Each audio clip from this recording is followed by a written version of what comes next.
Nah, adik-adik, kita akhirnya sampai deh di pasal terakhir kitab Keluaran, yaitu Keluaran 40.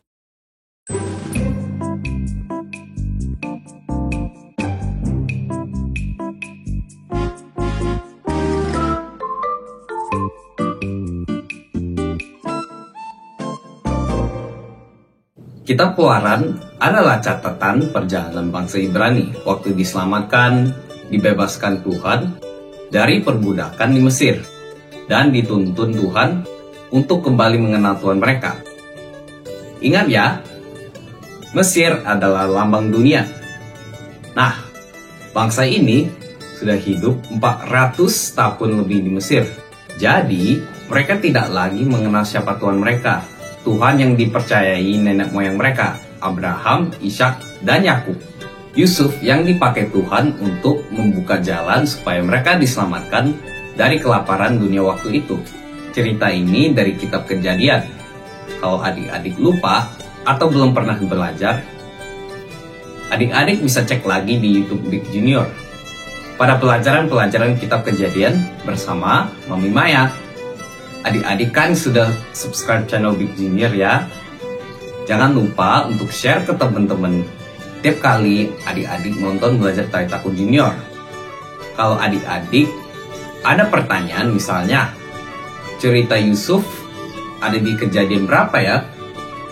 Atau ada pertanyaan lain, adik-adik bisa chat WA ke nomor Tai Takut Junior yang ada di layar ini. Alright adik-adik, as usual, let's check if you're ready to study.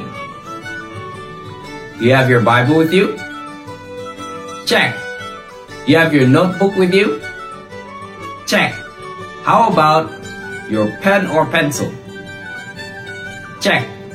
Now, have you put your toys away? Good. Check. No food and no drinks? Yes. Great. That means you are ready to study your Bible. Before we start, let's pray together. Dear Lord Jesus, thank you for the time you have given us to study our Bible. Bless us with ears that listen, hearts that understand, so we can know you more. In Jesus' name we pray. Amen. Okay, adik-adik, now get your Bible and let's read together with our friend, Beneta. Shalom teman-teman, Talitakum. Keluaran 40. Musa mendirikan kemah suci. Berfirmanlah Tuhan kepada Musa, pada hari yang pertama dari bulan yang pertama haruslah engkau mendirikan kemah suci, yakni kemah pertemuan itu. Kau tempatkanlah di dalamnya tabut hukum dan kau pasanglah tabir sebagai penudung di depan tabut itu. Kau bawalah ke dalamnya meja dan taruhlah di atasnya perkakas menurut susunannya. Kau bawalah ke dalamnya kandil dan kau pasang lampu-lampunya di atasnya. Kau taruhlah mezbah emas untuk membakar ukupan di depan tabut hukum. Kau gantungkanlah tirai pintu kemah suci. Kau taruhlah mezbah korban bakaran di depan pintu kemah suci, yakni kemah pertemuan itu. Kau taruhlah bejana pembasuhan di antara kemah pertemuan dan mezbah itu. Lalu kau taruhlah air ke dalamnya. Haruslah kau buat pelataran keliling dan kau gantungkanlah tirai pintu gerbang pelataran itu. Kemudian kau ambillah minyak urapan dan kau urapilah kemah suci dengan segala yang ada di dalamnya. Demikianlah harus engkau menguduskannya dengan segala perabotannya sehingga menjadi kudus. Juga kau urapilah mezbah korban bakaran itu dengan segala perkakasnya. Demikian engkau harus menguduskan mezbah itu sehingga mezbah itu maha kudus. Juga kau urapilah bejana pembasuhan itu dengan alasnya, dan demikianlah engkau harus menguduskannya. Kemudian kau suruhlah Harun dan anak-anaknya datang ke pintu kemah pertemuan, dan kau basuhlah mereka dengan air. Kau kenakanlah pakaian yang kudus kepada Harun. Kau urapilah dan kau kuduskanlah dia supaya ia memegang jabatan imam bagiku. Juga anak-anaknya kau suruhlah mendekat dan kau kenakanlah kemeja kepada mereka. Urapilah mereka seperti engkau mengurapi ayah mereka supaya mereka memegang jabatan imam bagiku. Dan ini terjadi supaya berdasarkan pengurapan itu mereka memegang jabatan imam untuk selama-lamanya turun-temurun. Dan Musa melakukan semuanya itu tepat seperti yang diperintahkan Tuhan kepadanya. Demikianlah dilakukannya. Dan terjadilah dalam bulan yang pertama tahun yang kedua, pada tanggal 1 bulan itu, maka didirikanlah kemah suci. Musa mendirikan kemah suci itu, dipasangnya lah alas-alasnya, ditaruhnya papan-papannya, dipasangnya kayu-kayu lintangnya, dan didirikannya tiang-tiangnya, dikembangkannya lah atap kemah yang menudungi kemah suci, dan diletakkannya lah tudung kemah di atasnya, seperti yang diperintahkan Tuhan kepada Musa. Diambilnya loh hukum Allah dan ditaruhnya ke dalam tabut. Dikenakannya lah kayu pengusung pada tabut itu, dan diletakkannya tutup perdamaian di atas tabut itu. Dibawanya lah tabut itu ke dalam kemah suci. Digantungkannya lah tabir penudung dan dipasangnya sebagai penudung di depan tabut hukum Allah, seperti yang diperintahkan Tuhan kepada Musa. Ditaruhnya lah meja di dalam kemah pertemuan pada sisi kemah suci sebelah utara di depan tabir itu. Diletakkannya lah di atasnya roti sajian menurut susunannya di hadapan Tuhan, seperti yang diperintahkan Tuhan kepada Musa. Ditempatkannya lah kadil di dalam kemah pertemuan berhadapan dengan meja itu pada sisi kemah suci sebelah selatan. Dipasangnya lah lampu-lampu di atasnya di hadapan Tuhan, seperti yang diperintahkan Tuhan kepada Musa. Ditempatkannya lah mezbah emas di dalam kemah pertemuan di depan tabir itu. Dibakarnya lah di atasnya ukupan dari wangi-wangian seperti yang diperintahkan Tuhan kepada Musa. Digantungkannya lah tirai pintu kemah suci. Mezbah korban bakaran ditempatkannya lah di depan pintu kemah suci, yakni kemah pertemuan itu, dan dipersembahkannya lah di atas korban bakaran dan korban sajian seperti yang diperintahkan Tuhan kepada Musa. Ditempatkannya lah bejana pembasuhan di antara kemah pertemuan dan mezbah itu, lalu ditaruhnya lah air ke dalamnya untuk pembasuhan. Musa dan Harun serta anak-anaknya membasuh tangan dan kaki mereka dengan air dari dalamnya apabila mereka masuk ke dalam kemah pertemuan. Dan apabila mereka datang mendekat kepada mezbah itu, maka mereka membasuh kaki dan tangan seperti yang diperintahkan Tuhan kepada Musa. Didirikannya lah tiang-tiang pelantaran keliling kemah suci dan mezbah itu, dan digantungkannya lah tirai pintu gerbang pelantaran itu. Demikianlah diselesaikan Musa pekerjaan itu. Kemuliaan Tuhan memenuhi kemah suci. Lalu awan menutupi kemah pertemuan dan kemuliaan Tuhan memenuhi kemah suci. Apabila awan itu naik dari atas kemah suci, berangkatlah orang Israel dari setiap tempat mereka berkemah.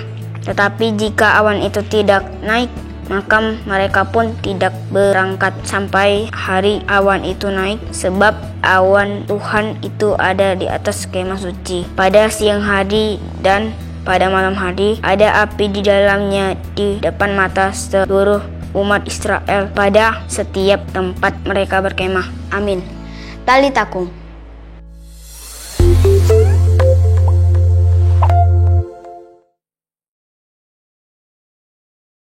Nah, akhirnya selesai deh semua yang dipersiapkan dan dibuat oleh bangsa ini. Musa kemudian menyusun dan mengatur semua menjadi kemah suci Tuhan, tepat seperti yang diperintahkan Tuhan. Dari semua peralatan dan kelengkapannya, beginilah pengaturannya. Adik-adik lihat ya. Ini dia gambaran kemah suci yang dibangun Musa.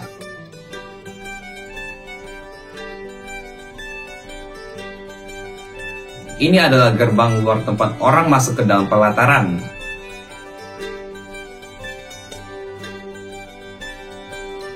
Ini pelatarannya, tempat bangsa itu berkumpul. Ini adalah mezbah korban bakaran, tempat imam mengorbankan hewan untuk pengampunan dosa. Imam membawa korban tiap-tiap waktu. Ini adalah bejana pembasuhan, tempat imam mencuci diri mereka.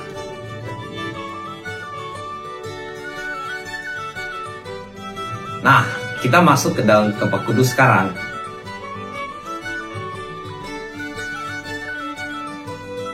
Di mana ada kantil, meja roti perjamuan,